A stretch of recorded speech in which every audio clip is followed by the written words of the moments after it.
Broadcasting from Orchard Park, New York, and Boca Raton, Florida, it's the Freight 360 podcast. From freight broker sales tips to sports talk, this podcast is all about helping you grow as a freight broker. We're your hosts, Nate Cross and Benjamin Kowalski. Let's talk freight. Welcome back for another episode of the Freight 360 podcast. We got a special guest today. We'll get to him in just a second. First, please take a moment to hit the like button, share us with all your friends and colleagues in the industry, and leave us a comment. I know we got a lot of comments on some recent YouTube videos. Some things good, some things not so good, but we appreciate all of it. And we'll introduce our guest here in just a minute, and we'll pick his brain on YouTube because he's quite the YouTube star. But it all helps the algorithm and gets us in front of more people. So appreciate the engagement, whichever way you're taking it. And check out all the rest of our content at freight360.net. You'll also find the Freight Broker Basics course there if you'd like an educational option. And without further ado, we've got with us today Sal Mercogliano. Sal, welcome to the show. How are you, sir? Oh, thanks for having me. I appreciate it. Yeah, so real quick, we'll get into your backstory in a little bit here. But for those who don't know you, quick 30-second rundown. Who are you? What do you do? And you're more famous than us in the YouTube space, but quick little rundown. Yeah, I'm an associate professor of history over at Campbell University in North Carolina. I'm a former merchant mariner. I both worked ashore and afloat in the merchant marine, and I host a YouTube channel, What's Going On with Shipping, going into my third year now. Awesome. Very good. We'll pick your brain some more on YouTube and what your content's all about in just a little bit. But Ben, how you doing down in Florida today, man? You guys got to be toasting. Doing well, trying to stay in the air conditioning. My wife is doing gardening, and I keep saying, well, maybe middle of the day. It's probably not the best in July, but hey. Fair enough. That's what it is. There you go. How's the new house? Coming along. Progress, Nice. A little bit at a time. Very good. Quick little sports. We got the Olympics starting. This will drop Friday, and that's, I believe, opening ceremony day in France. So Team USA, always a front runner for the medal count. We'll see how it all pans out. It's crazy to think how many Olympics there were recently with COVID pushing 2020 back to 21. And then just 6 months later, we had the Winter Olympics in 22, and we're back at it again for Summer Olympics. I'm decked out in my Bills gear today. Training camp starting this week here in Western New York. We're all really excited to see how our draft class is going to do. Sal, I guess you're originally from New York and you're down in Carolina now, but are you a Giants fan, Jets fan? Are you a football fan at all? What do we got? Oh, yeah, Giants fan. And then I did my PhD at University of Alabama, so roll tide. Okay, there you go. Very good. Ben, anything in the didn't we have the Open? Yeah. It was a really good finish. I only got to watch it Sunday, but I mean, it was a great finish. I thought it was a great tournament. Did you get to catch any of it? I did not. Just got the updates on my phone from ESPN, but that's about it. Yeah, Xander Schauffele won his second major this year, and I think those were his first two, actually. I don't think he's won a major prior to the PGA that he won this year, so he had a long stretch at being one of the top golfers in the world without a major. Great finish to the tournament. I mean, he kind of, I don't want to say he ran away with it, but I mean, there were still, I think, a handful of folks on 16 and 17 when he finished, and he was like, I think a 2 or 3 stroke lead against the field, and yeah, closed it out. Really good tournament to watch. Scotty Scheffler didn't do as well as I was kind of hoping, but really good tournament overall. Nice. There you go. Love it. Well, we'll be coming back with all of the football updates coming here in the coming weeks and months. So I'm excited for those extended sports segments on the Freight 360 podcast. Quick little news update here. And if you're not subscribed to our newsletter, please check it out. You can go right to our website and there's a sign up button on the homepage.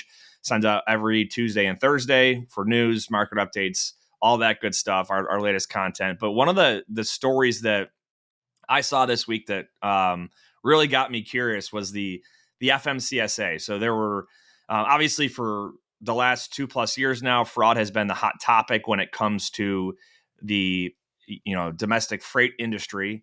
And the FMCSA is the licensing entity that covers motor carriers and freight brokers, forwarders, et cetera.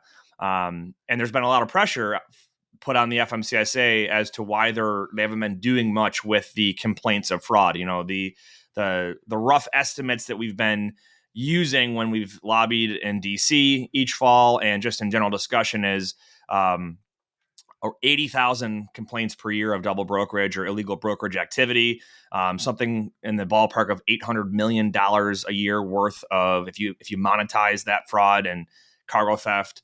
And the FMCSA came back this week and said their excuse was we don't have enough data. That's why we're not doing anything with all of these complaints. And I struggle to swallow that pill because there's been the TIA has done a really, really good job at spending time around the calendar year meeting with members of Congress to talk about these issues, and being a voice for the rest of the members of the TIA member parties and companies. And they say they don't have enough data. So I don't understand. I don't know where we go from here. I'm curious, Ben, if you have any thoughts on on the excuse. Do you think it's valid? Do you think that they can do anything with it? The other thing I read, data out there. The other thing I read, which I didn't really kind of understand, is like they said that like they have no ability to enforce any of the fines, right? And I'm like, that at least makes sense. And they need, obviously the fast moving wheels of government to catch up to be able to allow them to create some type of penalty. That to me always made sense as to why things aren't being done. The data piece makes zero sense because everyone's trying to report it. Everyone in the industry is trying to send information to them. It is not that there is no information available, for sure. Again, at least from our point of view, we're talking to Verisk, insurance companies constantly, large brokers, factoring companies. Everyone in the industry wants to feed this data to the FMCSA for them to do something. In no way is nobody willing to provide the information. To me, it's they don't have the people or the ability to process it and to do anything with it is more likely. Yeah, I guess to play devil's advocate, because I feel like it's only fair to look at it from their perspective, is if the only data that they have is us reporting it through the Office of Inspector General or through their general complaint site, then I guess, they don't have very substantiated data, but their solution then could be they can implement some sort of actual reporting tool intended for fraudulent practices in the brokerage space instead of just the General Department of Transportation Inspector General Office, because that's a very, very broad, loose category. Like, they're not really narrowing down what the complaint or the issue is. So if there was some sort of system or a segment of the department that has a task force or whatever you want to call it that manages the reports of someone stealing a brokerage's identity to, illegally broker freight, or a trucking company that brokers freight without a license to do so, or a freight broker who rebrokers a load without consent from the, first broker in the transaction or without the customer's knowledge. If there's some way to really get the, fine detail on that, then I feel like they could have better data, right? And but we'll see. The TIA Capital or the policy forum, and when we go on Capitol Hill, is coming up in just under 2 months here, so we'll see. And usually, there's good chance to talk with members of Congress, as well as we had some members from the FMCSA last year to have an open table discussion with. So we'll see. We're getting more and more into this every single year. So the good news is we're making progress. The conversation's happening. The question is, what do you do? Have you fallen victim to double brokering, cargo theft, or identity theft? QuickScope stands out as the only load-level fraud protection tool available today. Unlike any other solution on the market, QuickScope is deployed post-agreement between shippers or brokers and carriers. Shippers can rest assured that their cargo remains secure. Brokers can confidently confirm the identity of the individuals on site for pickup, and carriers can trust that they'll receive timely payment. Start your free trial with QuickScope today by visiting them online at quickscope.com. That's QUIKSKOPE.com. Blue Book Services is the resource you need if you're transporting fresh produce or lumber. Their online databases contain thousands of companies throughout the produce and lumber industry supply chains. You can easily search their databases to generate new sales leads. Blue Book's credit ratings help you avoid companies with high credit risk, and their team can help resolve disputed loads. To learn more, go to producebluebook.com or lumberbluebook.com and click join today from this point moving forward, because it is a very costly thing. And we'll pick sales brain on the maritime side of that, because I'm sure it's, there's a lot more going on in that space globally than just domestically on the roads here in the U.S. So anything else in the news, Ben? Nah, let's dig into it. I'm anxious to talk some shipping here. All right, Sal. Well, so for those that don't know you, you have a very, very impressive YouTube channel called What's Going On with Shipping. You said, and I didn't realize you just started it 3 years ago, but I was checking it out yesterday. I know Steven was filling us in on the stats, but you got like 300,000 subscribers. Some of your top videos have millions and millions of views. Obviously, with the bridge in Baltimore, a lot of people watching on that. The Ocean Gate submersible last year. Yeah, obviously those are big, interesting topics that folks will go on, and you did a great job really, in analyzing and covering details of those stories. But you mentioned merchant mariner, collegiate work. Fill us in a little bit more in more detail. How did you get to what you're doing today? Fill in the blanks there. Yeah. So I grew up in New York City. And my dad was a butcher, owned his own butcher shop. And so he had a boat, and I used to love to go fishing. I hate fishing. I can't stand fish. I don't like fishing, but I love the boat. And we used to go out offshore fishing, and my job was to drive the boat. And, I used to see the ships coming in out of New York Harbor, and that got me really interested in it. So I attended the State University of New York Maritime College. It's one of 6 state maritime academies that are out there. I got a BS in marine transportation, and I got my 3rd mate's license and sailed for a few years doing that. I loved sailing. It was great. I would have kept doing it, but I came down with a condition that precluded my sailing career from continuing. I got married. And so came ashore, and it's ended a lot of golf careers too, Sal. It ends a lot of careers. It ends a lot. So I worked ashore for a few years, and then I decided to go to academia. It was a few years in. My wife said, if you want to go back out to sea, you can go now. It's good now. You can go, but too late. I got my master's in maritime history and nautical archaeology from East Carolina, and I went and got a PhD in military naval history from Alabama. And I've been teaching a lot in the history side, but right around 2008, I started teaching a course for the U.S. Merchant Marine Academy on maritime industry policy, a graduate level course with people who are in the industry. And so I started writing about maritime industry policy, what's going on in the industry. And then in 2021, when Ever Given went sideways in the Suez, I was writing about monthly for G Captain, which is an online maritime site. And I got asked to go on BBC to talk about what was happening with Ever Given getting stuck in the Suez. And did my interview. It went really well. And my buddy who runs GCAP, John Conrad, and I decided to do a video, an hour-long video, just breaking down what we knew. And that was the start of it. I had like 3,000 views on that video, and I was like, man, this is great. This is fantastic. This is really good. And I started doing. It was initially what's going on in the Suez. So we were talking about the ship in the Suez. And then I had a viewer sat there and said one day, hey, there's more than, the Ever Given. There's other ships out there. Why don't you expand it? And so expanded outward. And like you said, 3 years later, here I am, 300,000 subscribers, 50 million views. It's insane. I'm actually curious. So I was going through your LinkedIn and on your background. So you did some time with Military Sea Lift Command. Can you talk about that just a little bit? Yeah, that was my first sailing job. So I sailed with the military right out of college. I worked for the Military Sea Lift Command. Most people don't know, but the Navy, about 1 out of every 5 ships in the U.S. Navy have a merchant marine crew on board. And that's what I did. For 3 years, I did underway replenishment. I did the refueling of ships at sea, either fuel or cargo and ammunition. It was on one of those ships that I met my wife. She was a Navy nurse. I was on the hospital ship Comfort during the first Persian Gulf War. So some people come back with PTSD. My wife came back with me, which she says is worse. So we did that. And then I went ashore. I worked for Military Sea Lift Command ashore for 4 years. I did ship chartering and working on the float prepositioning program. So I worked with commercial ships. I worked with government ships.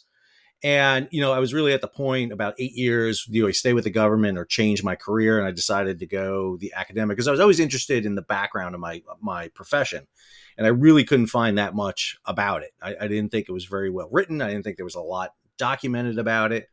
And so that really became my goal. And so went off, got my academic career, taught at, I can't even tell you how many places, the U.S. Military Academy, the U.S. Naval Academy, the U.S. Merchant Marine Academy, University of North Carolina, East Carolina, bachelor universities. And now I'm down at Campbell University, a small private college in North Carolina. I've been the chair of the Department of History, Criminal Justice, and Political Science now for 4 years. So when I want to, and this is for my own curiosity, you mentioned the afloat prepositioning. Is that the Army's preposition stock that you're referring to? Yeah, it was actually, I actually worked with the Marine Corps first. So I Okay. did the Marine Corps prepositioning, and then I helped start the Army prepositioning program.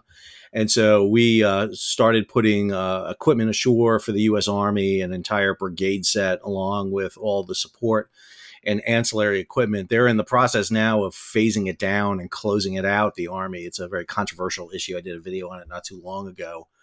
But it's part of for example, the gear you're seeing off Gaza, for example. A lot of that is that old Army equipment that was on there. Yeah, so for a lot of people that listen and Sal, you probably don't know this. I'm in the National Guard, Army National Guard. I'm a logistics officer. I've been in for almost 20 years now, and one of the things that's fascinating to me is how robust the logistics and supply chain, operates and its reach for the Department of Defense. Obviously, Military Sea Lift Command (MSC). That's the Navy. That's our maritime platform of it. You've got U.S. Transcom as the Transportation Command. Then you've got Air Mobility Command with the Air Force. But the preposition stock is incredible. And obviously you mentioned that it's changing, but the concept behind it for anyone that's curious is a brigade size element worth of equipment they have prepositioned around the globe. So there's some that's on land, and like you mentioned, some that's actually floating, so it can be mobilized to anywhere in the world within a certain time frame. And it's pretty incredible to see. I remember seeing the one prepositioned stockyard in Kuwait about 10 years ago, and unfortunately everything just sat there, never got used, and wasn't ever maintained. I think the program wasn't handled in its most efficient way, which is very common for the military. And I'm sure you saw a lot of that in your time in Military Seal of Command. And our producer Steven was a corpsman. I'm sure he saw the inefficiencies of the military himself. But big animals like Department of Defense are going to have big logistical operations behind them that are required to support them. And if not handled properly, it can lead to your demise. But if done right, can give you a great advantage. And the same goes to large shipping operations, whether it's globally in the maritime space or domestically, what we talk about with large trucking companies and brokerage firms and whatnot. But man, this is you can get people like myself and you, Sal, nerding out on logistics and supply chain, and we can go on and on all day about it. But very cool background. I appreciate all of that. Ben, what do you want to dig into first? I know you did some work in the I would say the steamship line space. Yeah, you're probably more a in tune with long that. time ago, early on, one of the first things I did was negotiate all of the agreements between like non-asset brokerages and the steamship line. So like Maersk, CMA, Costco, and them, like 2016, 17. So I worked a lot with them on inland transport, handing off the cargo and doing the rubber side of it. The question I wanted to ask though, but I didn't want to interrupt, is like, can you just tell the audience, like, what is a merchant marine from an overview so they can kind of categorize that in their head? Yeah. So, I mean, merchant mariners are basically, they're what pilots are in terms of airlines and air freight companies, and the merchant mariners are commercial sailors. Instead of working for the Navy or something like that, they work for commercial firms. So in my case, I worked for the U.S. government and I sailed for them, but a lot of merchant mariners work for unions. Maybe it's the master mates and pilots if you're a deck officer, maybe it's the engineering unions, MEBA, the Marine Engineers Beneficial Association, or it's overseas mariners. And that's more the case than anything else. Is merchant mariners basically make their career at sea. They sail ships, and they get jobs through crewing agencies, through brokerages, through crewing companies. they will go out there and sail. There's over 100,000 ships right now, over 100 gross tons sailing on the world's ocean. About 1.8 million merchant mariners are out there. The U.S. sector of that is extremely small. The U.S. only represents about 0.4% of the total number of ships on the world's oceans today. So we're very small. What we saw happen post World War II was a transition from large national fleets of the U.S., Great Britain, France, Germany, Japan, and now the biggest registries out there are countries like Panama, Liberia, and the Marshall Islands. They control over 50% of the world shipping, and the crews come from countries like the Philippines, India, Indonesia, China, Russia, Ukraine. That's who you see really moving freight around the world. And one of the reasons we did that was to get costs down. It was found to be extremely much more cost efficient. Registering a ship in Liberia doesn't require a lot of the extra costs associated with the United States.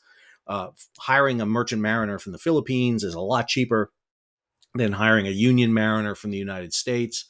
And when you add technology into it, particularly the advent of containerization in the 1950s, Malcolm McLean, a truck driver from Maxton, North Carolina, about 50 miles from where I'm at right now, developed the concept of containerization, the idea that we're going to take a box that can go on the back of a truck, a rail, or on a ship, and you can modularize it and move it, basically intermodalism.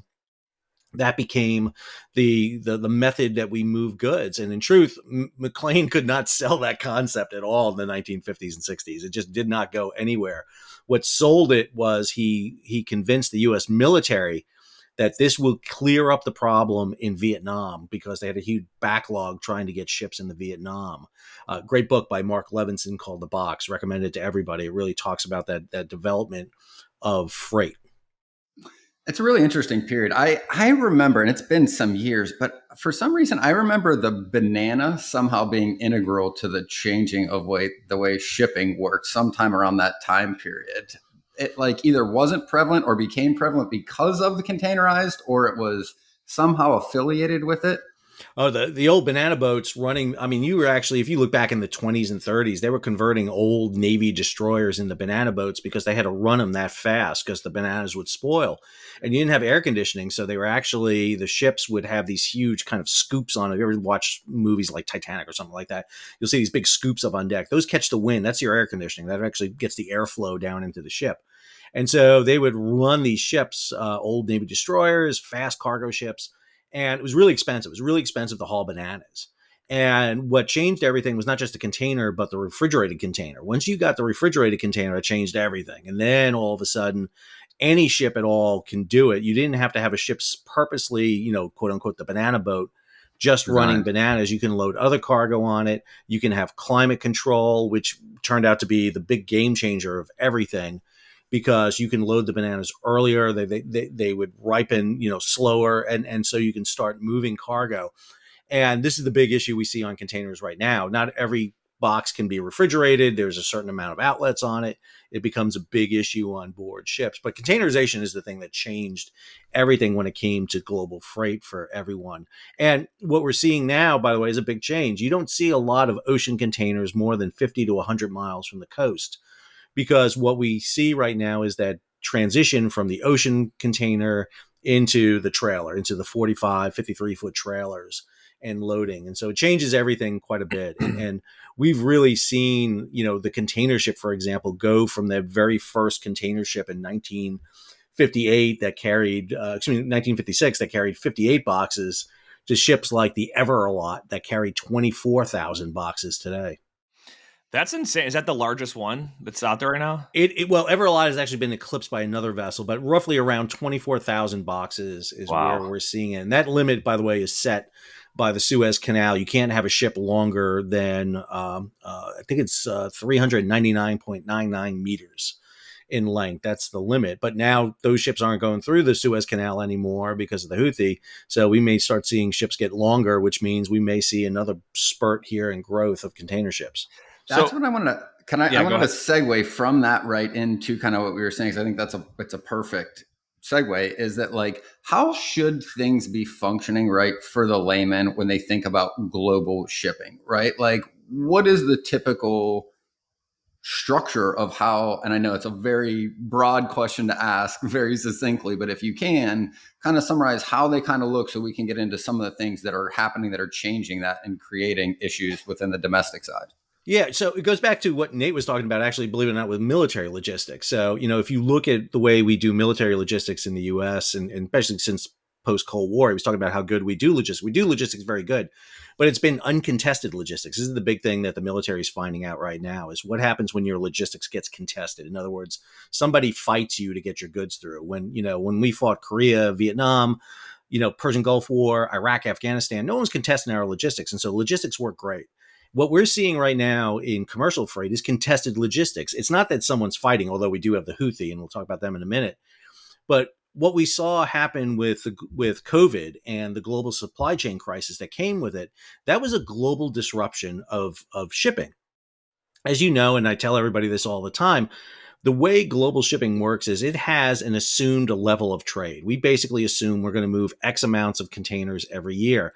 And the system is programmed for that. We're going to move X amount of containers on this route this year. What happened in 2020 when everybody went home was it changed everyone's buying pattern. And so what we had was the previous buying pattern being shipped on ships. And then you added the new buying pattern. Hey, I'm at home. I need a, office. I need furniture. I need a whole batch of new things. Tired of struggling to find accurate rates and the right carriers for your freight? With DAT1, you can access more than 500 million posted loads and trucks every year. That's 3 times more capacity than any other load board. Plus, their integrated freight management system makes it easy to cover loads 24/7. They have the most trusted network of carriers, brokers, and shippers in the country. You'll get real-time rates on every lane so you know exactly how much a shipment will cost before you commit to it. Plus, you get instant access to top bids from qualified carriers around the country. Get 10% off your first year of DAT1 when you visit the link in the show notes. In freight, time is money, and efficiency is key. That's where Levity comes in. Imagine automating your email operations to do more with less effort. Levity connects directly to your inboxes, extracting vital information from emails and attachments in real time. It seamlessly integrates with your TMS, empowering you to quote faster, build loads more efficiently, and book more freight in less time.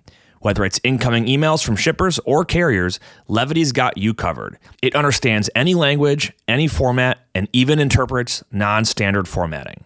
Visit levity.ai today to sign up and get started. But we don't know when it's going to end. And what we saw was the global supply chain had to react to that. And it doesn't react very quickly in some ways. And what we saw was dispersions. We had, there was no shortage of ships. Everyone likes to say, well, we were short of ships in the global supply chain. We weren't. There was 109 off LA and Long Beach. That's not a shortage. What we saw was those ships shifted from other markets and flooded into LA and Long Beach and overloaded the system. And what we've been seeing since 2021, I would argue, is these disruptions coming into the global supply chain. And the system, I use the analogy of a flat pond, or a pool. Pool, the water's set, it's nice and thing. And then somebody threw a boulder in. That was COVID. That was the COVID, and now you got the swells in. And if you leave it long enough, it'll settle back down. But what we've had since 2020 is more rocks being thrown in. It's Ever Given going sideways in the Suez. Ever Given was in the Suez for 6 days. But the impact of Ever Given lasts 6 months. It created this massive disruption. When the Houthi started shooting at ships, and Maersk and Hapag on December 15th, 2023 announced they're pulling out, everybody was like, holy crap, what's this mean? And you saw the initial spike in the freight rates, and then it flatted, it started to come down, and everyone's like, oh, okay, we're going to settle back into a routine. And now it's spiked back up again. That's the long-term effects coming in. And that's the thing with global shipping. You don't tend to see the effects immediately. They tend to be dispersed over a long period of time. So it may be weeks, even months at times, till you feel that impact, but you have it. So what we're seeing right now with diversions in case of the Houthi in Yemen, for example, is ocean shipping is accommodating. Ocean shipping is like, water on a sidewalk. It's going to find the cracks. It'll find ways to get around issues. The problem you have now is this elongated freight rate now, what we call in ocean shipping ton miles. How many miles do you have to ship a ton? And normally, sailing from Asia to Europe is a finite amount. You're shipping, 1 ton, 5,000, 6,000 miles. Well, now you're shipping that same ton 8,000, 9,000 miles. which means a container ship that normally can do 6 runs a year now can only do 5. And that means you either have to pile cargo higher on the ships, you either have to sail faster, which you can't do because of fuel restrictions and the IMO, the International Maritime Organization, that says you have to slow up, and the EU is taxing you on your carbon emissions, or you have to put more ships on the route. And that means also you're going into other ports, which leads you to surcharges. It leads you to double handling cargo more than you normally would. And you have the fact that U.S. ports can't handle these big, massive container ships. The big 24,000 box ships can't come into the United States because we don't have the facilities to handle them. So that cargo has got to be moved. So all of it resonates against. This is one of the reasons why when people are shipping things, they're like, why am I getting these extra charges? Why is this causing me disruptions? Because the system still, to this day, we're talking about 6 months after the Houthis started full-fledged attacks, we're still seeing the system work its way out. That's wild. So I'm actually curious, Ben, you might have an input on this. I've never really spent a lot of time in the drayage world, but there's a lot of costs associated with detention, demurrage. So if a container doesn't get returned back to a port in a certain amount of time, these charges start to pile up. So Ben, you might be able to speak to this. Sal, your input's welcome as well, but who owns the containers? Where are these costs deriving? Are they there as a penalty because of how urgent the boxes need to get back to the port because of the stresses that we're seeing? What does that all look like?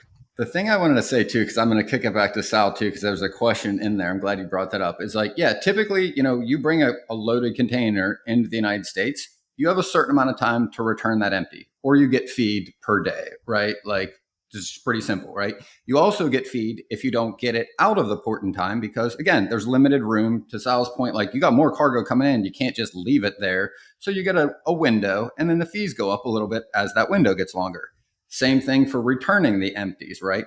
And again, for the shipping lines that own the containers, right? Like, that's their asset. They need that back so that they can go and get it to where they can get it loaded again to make money from it.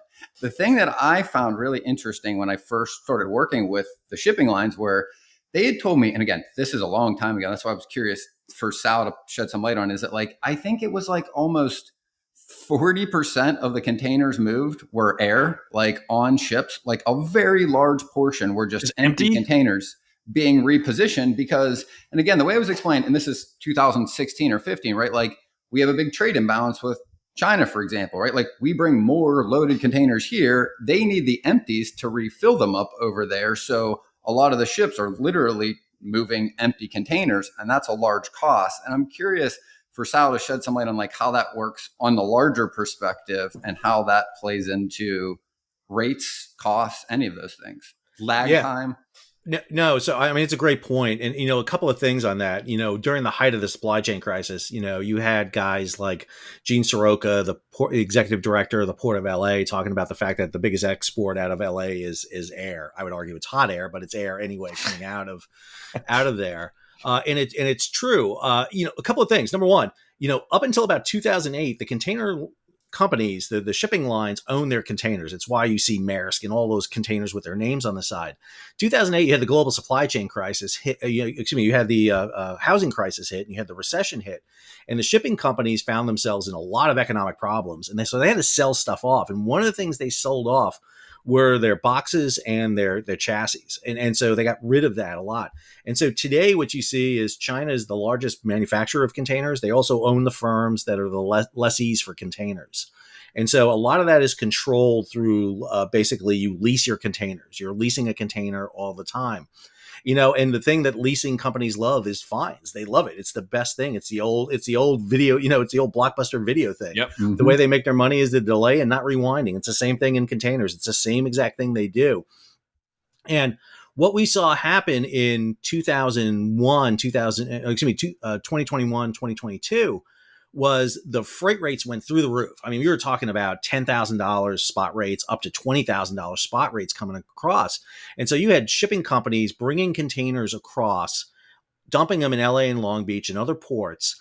And what they wanted to do was, take an empty container back, bring it across so it can load. What they didn't want to bring back was full containers, because full containers slow the system up. If you're an agricultural guy and you want to get your grain out through a West Coast port, you could not ship it out in 2021, 2022, because the priority there was getting an empty container. Because if you take that full container back to East Asia, it's got to be offloaded, it's got to be moved. It's a delay. The money is on the west to east run, not the east to west run. And so that was the big priority. And then you had these other container companies that came out of nowhere to jump on this rate. Hey, I can get $25,000 for a box going across. I'm YM Line that operates just in Asia. I'm going to get a ship. I'm going to load it with goods, and I'm going to bring it across to LA or Long Beach. And I'm going to dump it off, and I'm not going to pick anything up in return because I'm out of here. I'm just going to go back and get another run. And this is one of the reasons why in 2022 we saw Representative Garamendi from California, a Democrat, and Representative Johnson from South Dakota, Republican, co-chair what was called the Ocean Shipping Reform Act. That was the first piece of legislation in 30 years that aimed to really fix what was going on with ocean shipping. Because Dusty Johnson, a farmer, knew his farmers were getting screwed out there. They couldn't get the agriculture out. And so there had to be something to adjust this. What is happening with the Houthi now is, if I hand you a piece of paper and we go around our little cube here of 4 people and we each hand each other a piece of paper, and flows very nicely. But if I all of a sudden, reach out a little further, get the distance between us a little further, then it may slow things up and it may create this problem. That's what we're seeing right now. That ton-mile distance that's added means that the empty containers are not getting back to get stuffed in Asia. And that creates the disruption. It's one of the reasons why some container companies were willing to run through the Red Sea, take the chance, because they had to get containers. They were actually running back with empty containers through a war zone because they knew the profit was there if they can get them back and loaded and then get them on the runs. Well, let me ask you this. Is there not enough? Because I think about in the domestic trucking side, we have backhauls, right? Head haul, you're leaving your domicile to take something where it's going, and you'll usually run it back cheaper to get back home to your origin. You usually would rather take a cheap load back than drive back empty and make nothing. How does that? It begs the question: why would a shipping line not want to take some money to take freight back to Asia? Because if they're running back empty, they're not making any money, right? I want to ask that. Can I layer on one thing to Nate's question? Because I was thinking the same thing. Is like, if the containers aren't owned by the shipping lines, they're leased back. I got to imagine they still got to pay a shipping rate. Somewhere money's changing hands, to Nate's point, to take the empties back, not just the opportunity cost of them being loaded, right? How does that kind of play out? Yeah. Well, when you look at the rate, we tend to focus, when you see any of the stories that talk about freight rates, it is the rate coming out of Asia to Europe to the United States. If you look and you dig down and look at Drewry's, look at, the Baltic Index, and look at any of the guides, look at the rate from the U.S. to Asia. It is ridiculous. It's cheap. It is like, we're one's in the thousands, one's in the hundreds.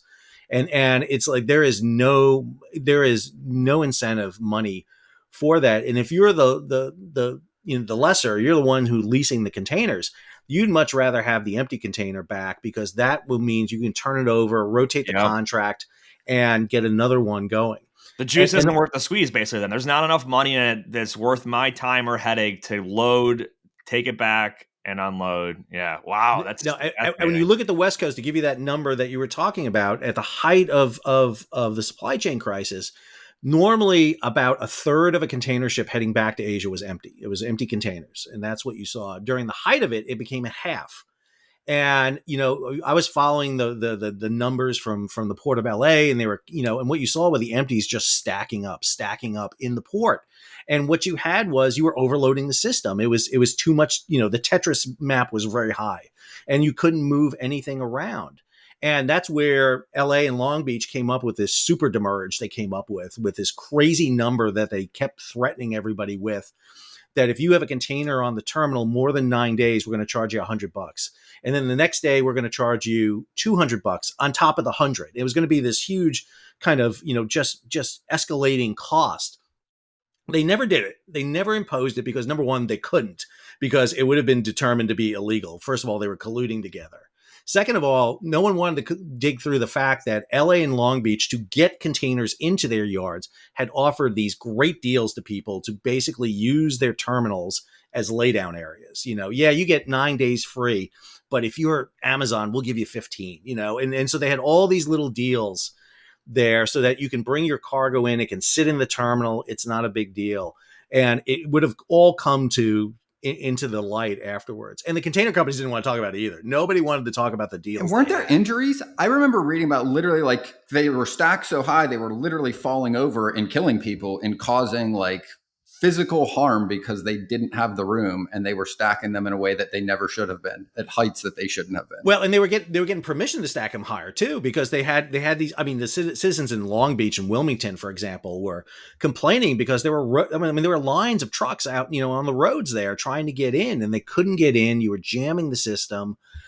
You had ships leaving without being fully, loaded, and that was a big issue. And they finally rectified that. You had the ships at anchor right off the coast, and eventually they had to send them off the coast. So yeah, it was a huge logjam, and it was massive. And again, it all had to do with that seamless nature. We were overloading 2 ports in there. Now, what we've seen come out, by the way, is a much more efficient thing. One of the things that came out of LA and Long Beach for a lot of shippers was, man, why am I going 100% into LA and Long Beach? I'm getting screwed here. I can't get my cargo out. Reliability went from 70%, cargo delivery on time down to 30%, and I'm paying 5 times more for this. And so a lot of people diversified. They sat there and said, listen, there's a new lane in the Panama Canal opened in 2016 that allows now container ships that were, previously restricted to 4,500 boxes. Now you can sail ships that are 16,000 boxes through. And everybody jumped on that bandwagon because ports like New York, New Jersey raised the Bayonne Bridge. Savannah dredged like crazy and built this massive terminal in Savannah. Houston came in. And it's like, why am I shipping into LA and Long Beach? I'm getting stuck in the terminal. Then I'm loading them on Class 1 railways, Union Pacific. They're sitting there because they've gone from half-mile trains to 2-mile trains. They're getting looted in the Alameda corridor. And it's still taking me forever to get them when 80% of America's population is east of Texas. Yeah. Why don't I just come right here? I cut out the Class 1 railways. I set up my distribution centers in a state like Georgia, where Savannah is, or Texas, where Houston is.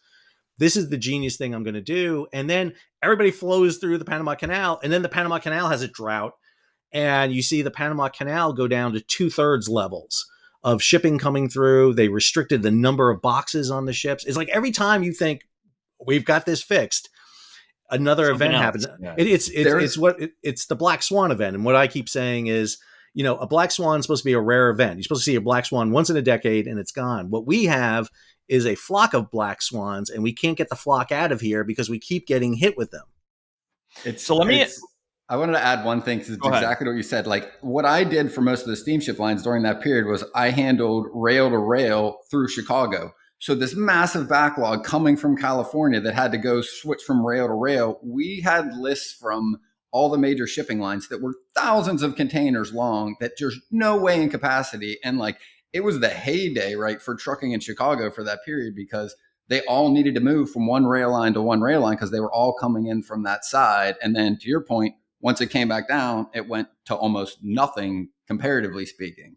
And it's why you see in trucking the proliferation of new trucking firms during that period. What's interesting about trucking and shipping is that they're completely inverse. Trucking, hey, during the heyday of this, I'm going to start my trucking firm. I'm going to get a truck. I'm going to get a firm going. And, the biggest trucking firm controls, maybe a few percentage of the total number of trucks in the United States. Yep. In shipping, the top 9 firms, which are in 3 big alliances, control 85% of every container afloat. They're not a cartel. They'll tell you they're not a cartel. They'll scream they're not a cartel, but they're vessel sharing agreements, and they do control ocean shipping in a way that's very cartel-like. I feel like they operate like utility companies, because it costs so much to build these ships in the hundreds of millions of dollars that like they can justify, to your point, operating like OPEC or kind of like a cartel in a way that nobody has any ability to influence. Yeah, it's been, and it's not that they just operated that way. The U.S., the EU, China all gave the go ahead for this. This is this was the decision because again, what the benefit was cheap shipping and it was cheap rates and everybody enjoyed it. If you look at the ocean shipping companies in the 2010s, they were horrible business models. I mean, they were barely making money. If you look at them, maybe one year they're making money, next year they're losing money. They were not a very profitable business model. And what you saw was a very cutthroat type entity. You saw the collapse of Hanjin in 2017, and they were all kind of feasting on each other. And then the global supply chain crisis happened. And in 2021, the ocean shipping companies made more profits than they did in the entire decade combined. And then they made more money in 2022. I mean, I feel like there's this very similar correlation with trucking, just with inflated rates during that time. I'm curious to try and give some perspective because the majority of our audience is in the domestic freight brokerage space.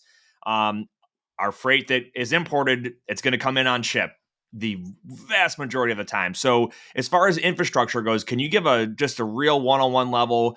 What are the major ports and what is the breakup of percentage of tonnage that's coming in or out of each of those ports? So I know you mentioned LA and Long Beach in Southern California. You hit on Houston, Savannah, New Jersey. Where are these big ports and what's the breakdown of the volume coming in percentage-wise? Yeah, I mean, top four ports are LA Long Beach, number one by far. LA Long Beach just outdoes everybody. And they're two separate ports, but they're doing somewhere in the range of, just under 10 million containers a year apiece.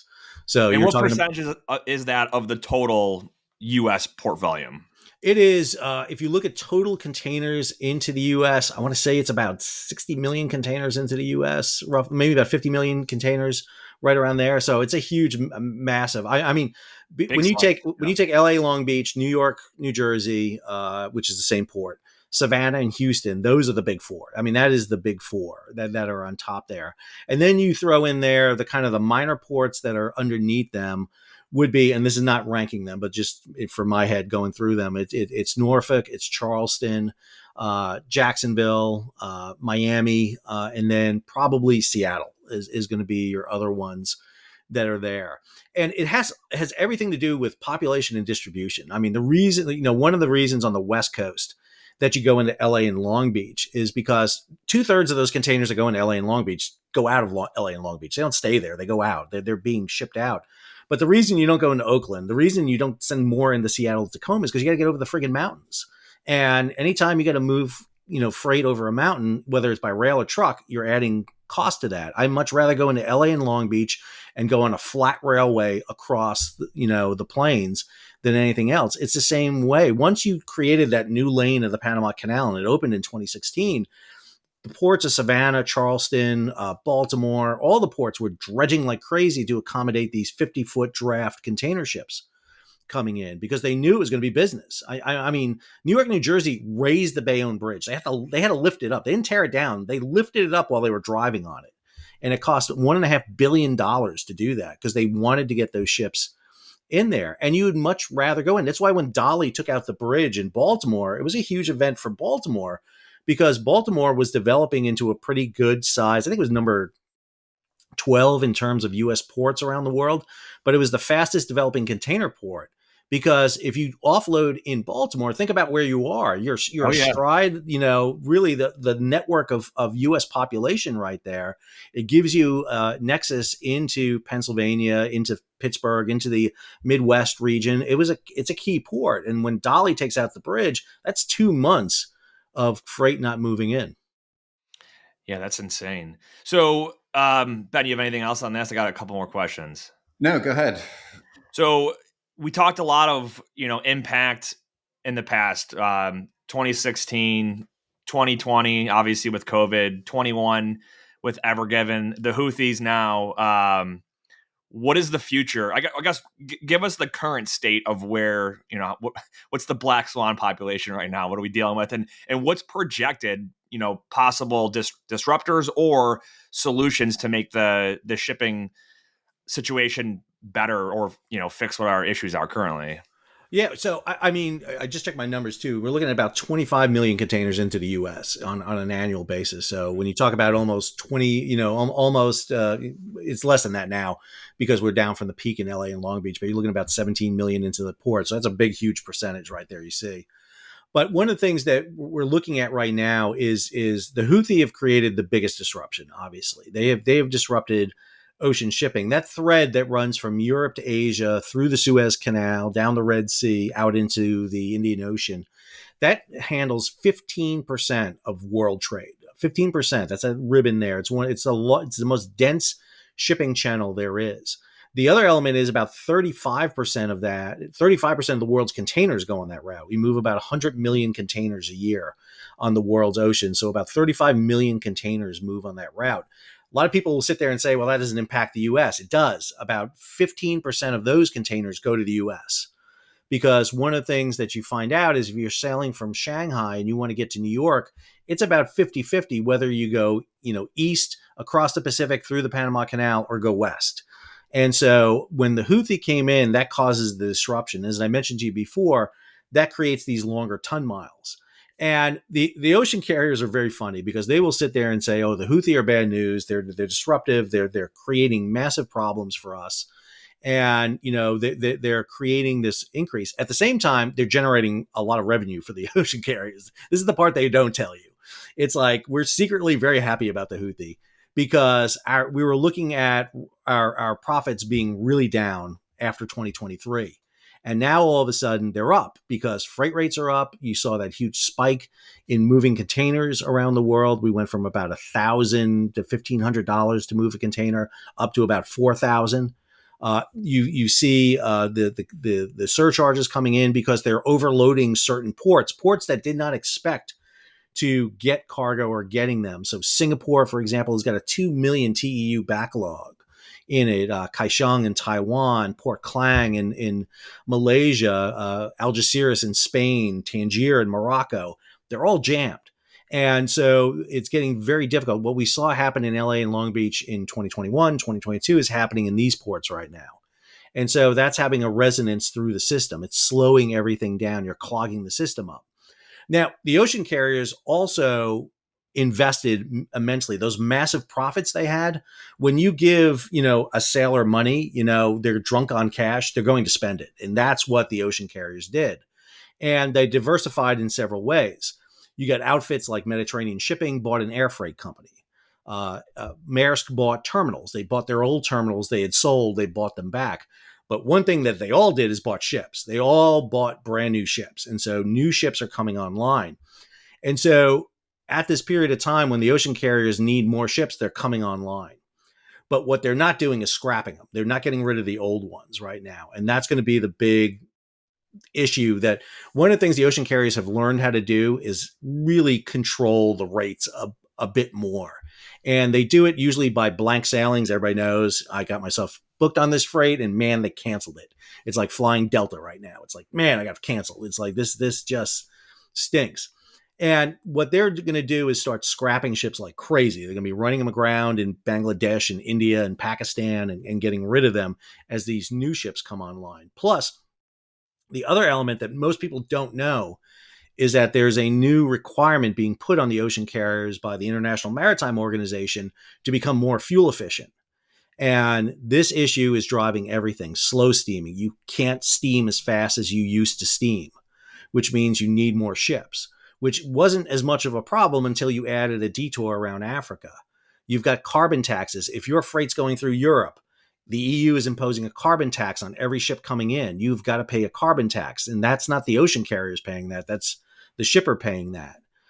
Ships have to have a report card on how well they're doing. And if they get 3 failing grades, the ship's got to be scrapped. There's new fuels, which are really expensive. This very low sulfur fuel. There's liquefied natural gas. There's ammonia. There's methanol. There's hybrid. You name it. And the old diesel fuel that was nice and cheap isn't nice and cheap anymore. And because of this elongated ocean rates, we're also seeing the impact on things like aviation, because aviation fuel is at a premium. Because aviation fuel that was being refined in the Middle East and sent to Europe now has to go all the way around Africa. that makes that expensive. And you've got freight forwarders and people, shipping things from Shanghai across Asia by truck because they know I can have it driven across Asia and Europe in 18 days. And that's more reliable than putting it on a boat in Shanghai. And it may show up at my terminal in 3, 4, 5 weeks. I don't know. Depends on the routing. Ben, doesn't so much of this it correlates to trucking. I even think back to when you're talking about the inflated rates, and like you go back to like the post shutdown, the post COVID shutdown boom, and obviously there was a capacity for U.S. trucking was very tight, which naturally supply and demand leads to inflated rates, which means truck drivers and freight brokers who really our costs don't really go up, but we're a margin-based business, and a lot of people made a lot of money. And then when you take that away and the rates go down, it's like the old Warren Buffett. You know who's skinny dipping when the tide goes out, right? Like all the profits go away, and then you have all these businesses that bought up things left and right, and now they're like, well, I have all these trucks that cost money to maintain, and I have notes on a lot of them, and I overpaid for them, and now there's not enough money in it for me to afford it, and we see companies go out of business. But yeah, Ben, it for sure does. Like exactly the same thing that we've dealt with. Yeah, problems and profits, right? Like the more the issues are, hurricane comes in, rates go up, right? Some giant storm comes in or a freeze over in Texas, rates are going to go up, right? Like it to your point, same thing in logistics globally, domestically. When you disrupt the system, especially abruptly, rates go up because you got to get different things to happen quicker, and you got to incentivize those things to happen, which allows you, to your point on the shipping line, justify higher fees, higher costs, change orders, or additional fees on top of it. Can you go through that just real simply kind of at the end? We were talking about this earlier, or maybe even have been off air. Like, I know lots of our customers, we see this, even from the brokerage side, like when we're talking to them, they're having a hard time bringing cargo into the US, not because they necessarily can't get it in or that they can't deal with the lag time. It's the unpredictability of the cost to be able to sell that commodity. Like just for one example for the listeners, I have a customer that is a distributor of chemicals, right? Mostly like glycerin and things used in food. So they bring those things in from overseas and then they resell them. But they're having a very hard time because like they don't know what it's literally going to cost them to bring it in. How long, or can you give some people some high level why that happens in the context of what you explained, and how long we can expect that to be happening if we know when it'll stop? Yeah, I would argue I don't think we're going to know, because right now we're dealing with so many issues that are disrupting the flow. Is as you see freight rates spike on ocean shipping, one of the things you tend to see is that shipping lines jump at that. They want to jump at those spot rates. They want to grab those spot rates because that's pure profitability for them. And unfortunately, the people who have long-term contracts sometimes get bumped and because they want to grab those spot rates. And that's something that happened. One of the reasons for the Ocean Shipping Reform Act was you had companies like Bed Bath & Beyond, for example, that went bankrupt during the global supply chain crisis. They made the argument that, listen, we had a contract with Mediterranean Shipping Company to haul our goods in, and they continually bumped our cargo because they wanted to move high profit, short-term, spot rates over their long-term. They weren't honoring their agreement.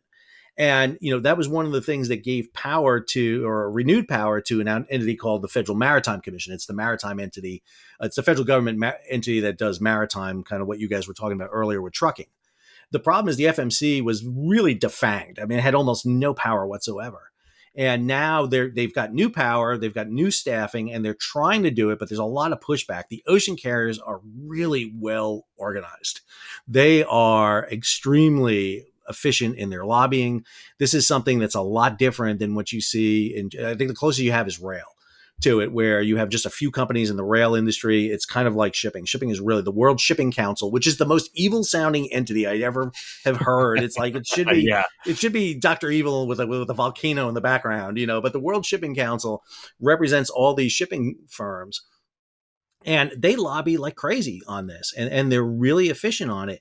And then, you throw things, if the one thing everyone listening should be aware of is, you may remember that on the West Coast, we had this labor issue between the Pacific Maritime Association and the ILW, the International Longshore and Warehouse Union.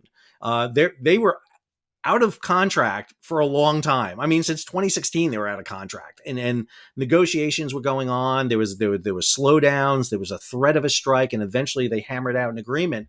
Well, the East Coast Labor Union, the International Longshoremen's Association, the ILA, is in negotiations with the U.S. Maritime Alliance on the East and Gulf Coast. That contract expires on September 30th, just a month, 5 weeks before the election. If you don't think that's going to go down to the wire and be an issue, it's going to be a major player right there. So if you've got cargo coming in, everyone's looking at that right now and sitting there. If there's an East Coast strike, on East or Gulf Coast strike, what am I going to do in this scenario? How do I fix that coming in? And then you have the prospect of a Trump presidency where he's already talking about 60% tariffs on Chinese goods, 10% tariffs on other foreign goods. If you go back prior to 2020, look at what happened in 2018, 2019, we saw spikes in shipping, everybody trying to get everything in before the tariffs hit, and then the bottom dropped out in it. So, I can't tell you that, hey, everything's back to normal. It's going to be, it's the ocean, man. It could be flat calm 1 minute, and the next minute you're hurling over the rail. And that's kind of what we're seeing right now. That's really, really good context. And the thing I want to tie into for listeners out here is that, again, most of us as brokers are talking with your customers and shippers related to what we do on the domestic side. But I can't tell you how valuable it is to be able to have even a general understanding of what Sal's gone through in this episode. Because if most of your customers, they still do international, and a lot of the small and medium-sized shippers, literally it's the same person. There's at least a half dozen of my customers that are they literally tender all the loads in the US, and they also arrange all of their containers. And to be able to have a conversation from a high level with this understanding, like Sal provided, as to what's happening in the bigger context, makes you so much more valuable as a resource, even if you're not doing that, because it shows that not only you're really good and care about the things you do handle inside the US and domestically, but how things are all connected, right? They call it a supply chain because it's literally a chain, right? There are links together that go much longer than the piece we touch. And to understand how the links down the chain affect you and could affect your customer with these things is really valuable insight that allows them to understand what's coming down the road, right? Like he was just saying, could be a huge strike in the fall, right? Related to East Coast ports. If you just remember that takeaway and you can have a conversation generally about that, it is going to increase the value of you in that relationship, which allows you to either do more business or to have more trust. And you should know where your things are coming from, not just where you pick them up and where they're going, and then not worry about it after that. Yeah. Great takeaway. Also, understanding where the volumes are or what the volumes are and where they're coming in, the different ports throughout the country. There's obviously opportunity there. So, well, Sal, we appreciate it. You have anything you want to wrap up with here? I know we're getting towards the tail end.